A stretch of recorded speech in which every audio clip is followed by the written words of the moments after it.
दिल्ली में चल रहे किसान आंदोलन को विस्तार देने के लिए और ताकत प्रदान करने के लिए पूर्वांचल में मऊ के घोसी क्षेत्र में एक आयोजन किया गया है। पूरे पूर्वांचल के हिस्से के अलग अलग ज़िलों से किसान नेता आए हुए हैं और वह कोशिश कर रहे हैं कि धीरे धीरे पूर्वांचल के हिस्सों में आंदोलन की मजबूती हो। आइए समझते हैं कि वह क्या रणनीति अपनाएंगे, क्या तरीका अपनाएंगे, चुनौतियां क्या हैं। क्योंकि यूपी, पूर्वी यूपी हो या बिहार हो, यहाँ जातिवादी संगठन तो मिल जाते हैं लेकिन ताकतवर किसान संगठन नहीं मिलते हैं। इस पर भी बात करेंगे। सबसे पहले कि कैसे करेंगे तैयारी। जी, आप अपना परिचय बताइएगा और बात शुरू करिए।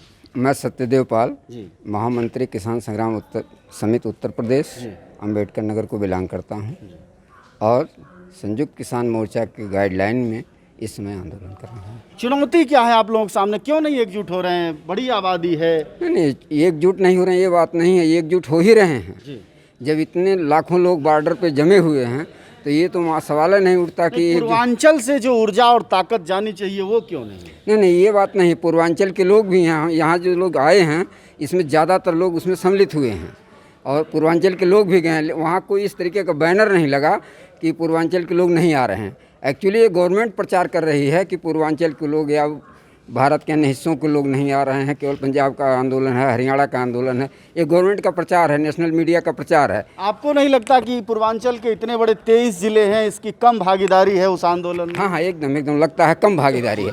लेकिन इस भागीदारी को देखना हो तो सरकार को ट्रेनों को चालू कर देना चाहिए, पैसेंजर ट्रेनों को चालू कर देना चाहिए, ताकि यहाँ का गरीब आदमी जिसका यहाँ का किराया दिल्ली का जो 3,000-4,000 रुपये बस का किराया आता है वो सफ़र नहीं कर सकता है, इसलिए उसमें शरीक नहीं हो पा रहा है।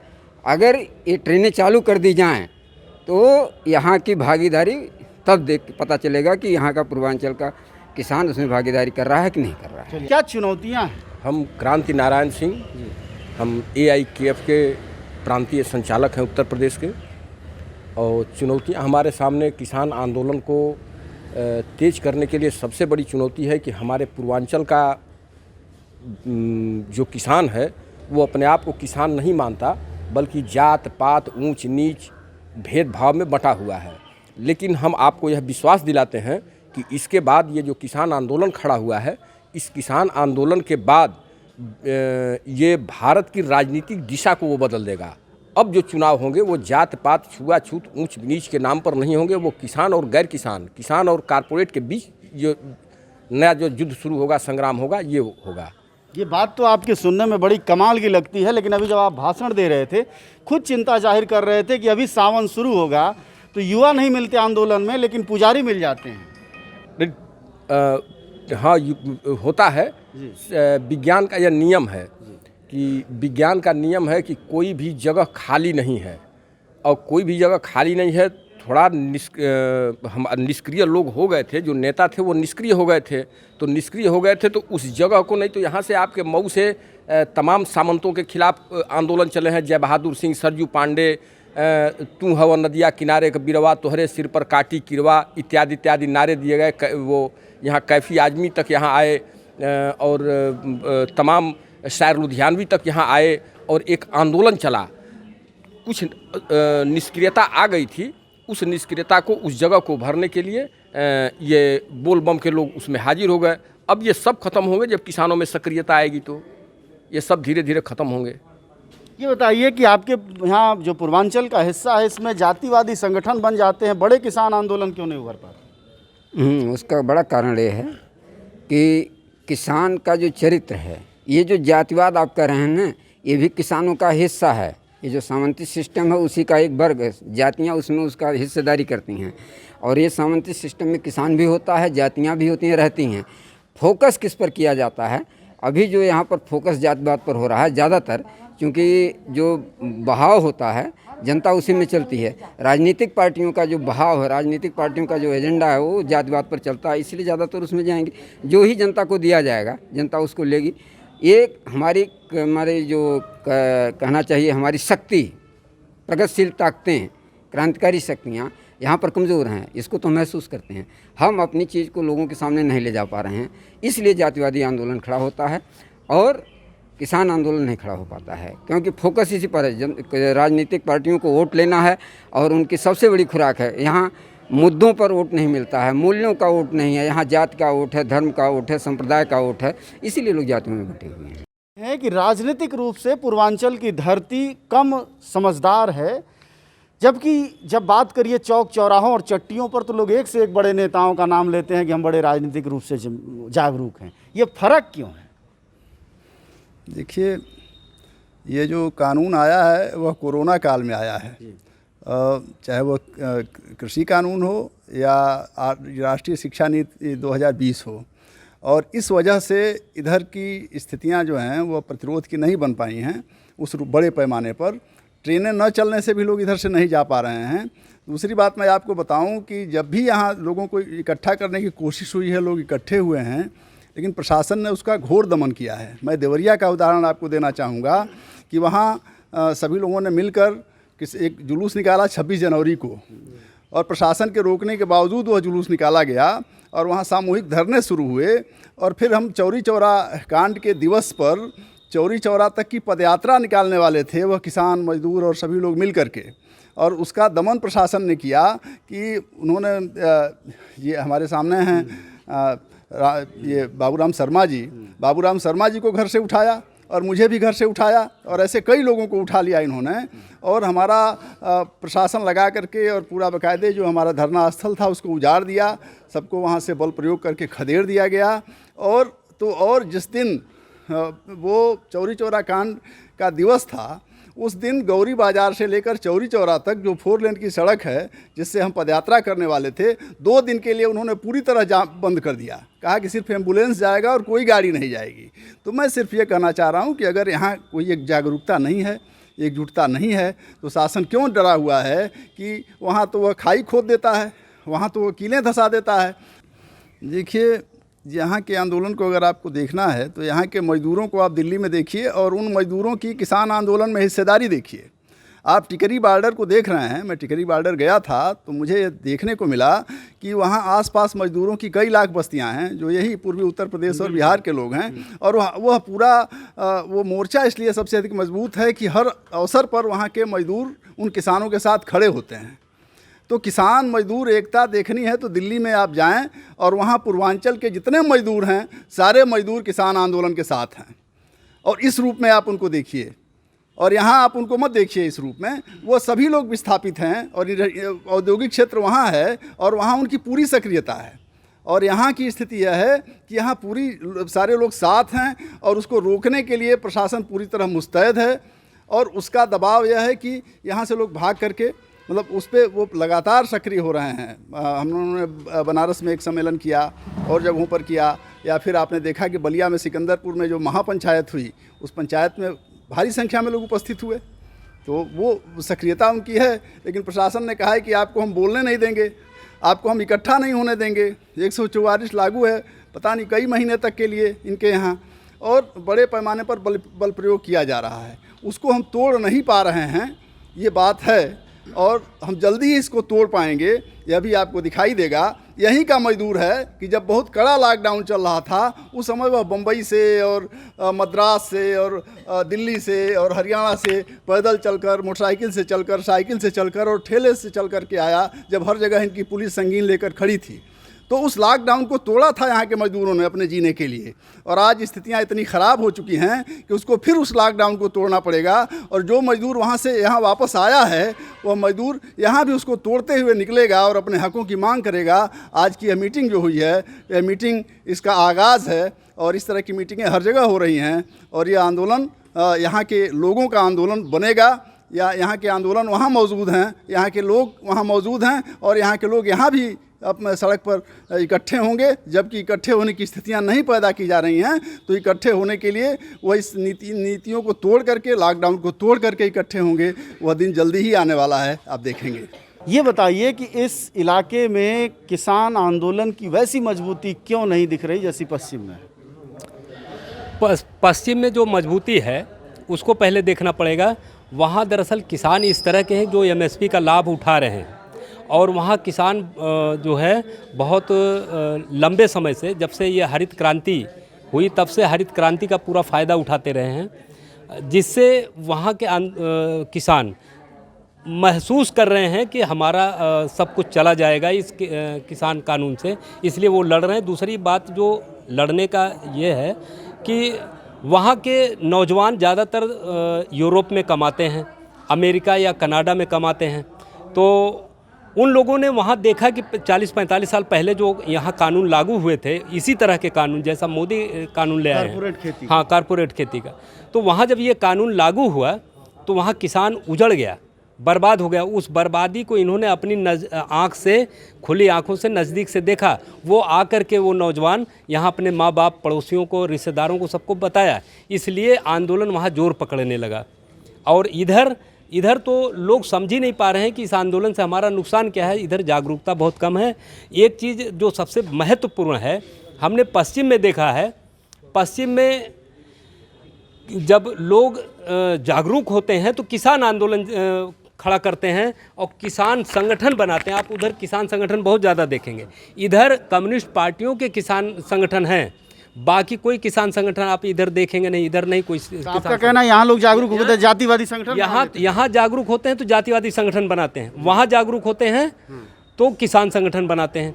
आप देखिए वहाँ किसान संगठनों की भरमार है उधर, और इधर जो है जातिवादी पार्टियों की भरमार है। अच्छा, गरीबी किसान, जो सामान्य छोटे किसान भी एक बड़ी वजह होगी, जो मजदूर की तरह किसान है। हाँ बिहार में जी, आपने बहुत सही कहा कि इधर जैसा कि चतुरानंद ओझा जी बता रहे थे अभी कि इधर मजदूर ज़्यादा हैं। सही बात है, यहाँ भूमिहीन किसान, गरीब किसान, मध्यम किसान बहुत ज़्यादा हैं, धनी किसान बहुत कम हैं, तो इनमें से मजदूर ज़्यादा निकलते हैं, तो इस वजह से भी यहाँ आंदोलन कमज़ोर है। लेकिन मजदूरों और किसानों में एकता तो बहुत कोशिशें हो रही हैं, हो नहीं पाई, क्योंकि खेतीहर मजदूर का पहला दुश्मन वही किसान है जिसके हित की बात कह रहे हैं। जी, दरअसल वो मजदूर और किसान, चूँकि उनकी चेतना का स्तर अभी उतना ऊंचा नहीं है। का स्तर क्या, भौतिक स्थितियां भी हैं, शोषक तो वही है। नहीं, ठीक है, सही आप कह रहे हैं कि सोशल जो बेस है उसका वही है। शोषण करने वाला आम आदमी, मजदूर का शोषण किसान भी करता है, जो धनी किसान है मजदूरों का शोषण करते हैं। लेकिन जब हम इसको हल करने की बात करते हैं तो हम बड़े बड़े डकैतों को पहले ठिकाने लगाते हैं। तो ये जो मजदूर है ये बड़े डकैतों को नहीं देखता, वो एक दिन के लिए जो उसको मजदूरी पर लगा लिया है, वो थोड़ा सा उसको डांट डपट दिया, गाली दे दिया, तो वो समझता है कि यही हमारा शोषण करने वाला है। ये इस समझ की वजह से ये भी एक बड़ी एक बड़ी चुनौती है। यह जो पूर्वांचल का इलाका है, यहाँ सबसे बड़ी समस्या रोटी की है। इनको राशन पर अनाज मिल जाता है 5 किलो, इसी को यह विकास समझते हैं, और यह इस निद्रा से ये लोग भंग होने वाले हैं, अब हटने वाले हैं। सवाल यह है कि हम इनके बीच में जा कर के इनको समझावें। अब तक तो चुनावी जो नेता रहे हैं वो आकर के यादव के नाम पर वोट लेकर के चले गए, दलित आए तो दलितों के नाम पर वोट लेकर के चले गए। इस बात को समझाने की ज़रूरत है कि चुनाव जनता के वेलफेयर के लिए किया जाता है, न कि मुट्ठी भर लोगों के लिए। यह बात आज लोगों के दिलो दिमाग में बैठाने की ज़रूरत है। मतलब आपके कहना है कि राजनीतिक रूप से लोग समझदार नहीं हैं। जी बिल्कुल ठीक बोल रहे हैं, राजनीतिक रूप से समझदार नहीं। और सत्ता तो ये चाहती है कि लोग शिक्षित न हो। जब शिक्षित नहीं रहेंगे तो हम आसानी से इनके ऊपर अपनी शोषण की जो नीतियां हैं उसको लागू कर सकेंगे। पूर्वांचल में किसान आंदोलन को मजबूत करने के लिए सबसे महत्वपूर्ण कदम आप लोग क्या उठा रहे हैं? ये जन जागरण अभियान शुरू कर दिया है हम लोगों ने जी। और ये गांव-गांव लोगों से संपर्क करके परिस्थितियां पैदा कर रहे हैं। आने वाले दिनों में पूर्वांचल भी अग्रणी भूमिका में होगा। सरकार कहती है कि यह मूलतः जाटों का आंदोलन है। ये सरकार कहती है, लेकिन सरकार को पता नहीं, आप सबको पता है कि आज मीडिया, बुरा मत मानिएगा, कि मीडिया जो है गोदी मीडिया या भाजपा की प्रवक्ता हो गई है। सारी मीडिया, ये तो व्हाट्सएप और ये सोशल मीडिया है जो कुछ किसानों के पक्ष में खड़ी है, नहीं तो इतना बड़ा आंदोलन हो रहा है, मीडिया नाम तक नहीं लेती है। और ये सरकार क्या कहती है, माननीय प्रधानमंत्री जी क्या कहते हैं, यह तो पूरे देश के लोग जान चुके हैं। वो कहते हैं कुछ, होता है कुछ, दिखाई देता है कुछ। आज तक जितना उन्होंने कहा उसका एक भी अनुपालन दिखाई नहीं दिया। उन्होंने कहा मंच से कहा कि रेलवे हम नहीं बेचेंगे, विश्वास रखिए, काम शुरू। LIC बिक गई, बिजली जा रही है, अध्यादेश आ ही गया और किसानों पर ये 3 काला कानून थोप करके आप बताइए कि इतनी बड़ी बात। और माननीय प्रधानमंत्री जी, हमारे सैकड़ों किसान शहीद हो गए आंदोलन में। आज 7 महीना 8 दिन हुआ दिल्ली के बॉर्डर पर पड़े हुए हैं। संवेदना तक माननीय प्रधानमंत्री जी ने व्यक्त किए। इन्हीं किसानों ने उनको वोट बटन दबा करके पार्लियामेंट भेजा था। असल जैसे पूर्वांचल का जो हिस्सा है, वहाँ असल कठिनाई क्या है किसान आंदोलन को एकजुट करने में? क्या जातिवाद है, सांप्रदायिकता है, क्या? हाँ, जातिवाद है। जातिवाद है क्योंकि उत्तर प्रदेश में इस तरह की राजनीतिक कुछ पार्टियां हैं जो जाति के नाम पर पार्टियां खड़ी कर दिए हैं और उनके वजह से इस आंदोलन में थोड़ी दिक्कत हो रही है। और वो पार्टियों में कुछ ऐसे लोग हैं जो भाजपा के साथ सटे हुए हैं, लेकिन उसमें परिवर्तन आ रहा है। जो किसान आंदोलन के प्रतिनिधि, हमारे ये कार्यकर्ता, हमारी ये तमाम संयुक्त मोर्चा के साथी जो लगे हुए हैं, इससे अब किसानों में, मजदूरों में, बुनकरों में अब वो समझ आ रही है कि नहीं, हम गलत कर गए। आने वाले दिनों में हम आंदोलन के साथ होंगे। और अभी तत्काल पूर्वांचल का केंद्र हम लोग वाराणसी बनाने जा रहे हैं और वाराणसी में दिल्ली के बॉर्डर जैसा, जो गाजीपुर बॉर्डर पर हमारा डेरा। वाराणसी को क्यों चुना? मोदी की लोकसभा होने के नाते? बिल्कुल बिल्कुल, एक वाराणसी यहाँ पूर्वांचल का केंद्र है भी, तो इसलिए वाराणसी को हमने चुना है। और आने वाले दिनों में आपको दिखाई देगा कि गाजीपुर जैसा वहाँ भी रुख होगा और किसान वहाँ डेरा डालेंगे और तब तक डालेंगे जब तक देश में आंदोलन किसानों का चलेगा। ऐसा है, पूर्वांचल में जो भी संगठन हैं अलग अलग लड़ रहे हैं, संयुक्त किसान मोर्चे से जुड़े हैं, उनकी आज बैठक बुलाई गई है। पहले से ये कार्यक्रम चल रहा था, प्रयास के बाद आज बैठक हुई है और पूर्वांचल के नाम पर यहाँ के जो किसान हैं उनको संगठित करने के लिए, चूँकि यहाँ आंदोलन नहीं है, सरकार कह रही है कि पूर्वांचल में आंदोलन नहीं है, पश्चिम तरफ है, तो उस कमी को पूरा करके, एकता बना करके हम लोग एक बड़ी तैयारी के साथ बनारस में इस कार्यक्रम को करना चाहते हैं और पूरे पूर्वांचल को और पूर्वांचल के मजदूरों को, ये मजदूरों का इलाका है, किसानी में जो मजदूर हैं उनको लेके, छोटे किसानों को लेके और किसानों को लेके एक बड़ा आंदोलन यहाँ खड़ा करना चाहते हैं। यही मंशा से हम लोग काम कर रहे हैं। खेत में काम करने के लिए महिला होती है, दरवाजे पर गोबर पाथने के लिए भी महिला है, धान लगाने के लिए भी महिला है। आंदोलन में महिला क्यों नहीं दिखती? आंदोलन में महिला रहती है, अकेली नहीं है, रहती हैं। सभी लोग जाते हैं, मथुरा जाए, इलाहाबाद जाए, हर मीटिंग में हम लोग जाते हैं। लेकिन हर ज़िले का नाम देता है सरकार और मीडिया वाला भी देता है, लेकिन हमारा पूर्वांचल का नाम नहीं देता है। क्यों नहीं देता है जी? हम लोग बारी बारी सभी लोग जाते हैं, सभी लोग उसमें शामिल हैं। राकेश भाई के साथ हम लोग शामिल हैं, नरेश भाई के साथ कंधे में कंधे मिला कर चल रहे हैं, लेकिन फिर हमारा नाम नहीं आता है। क्यों नहीं आता है?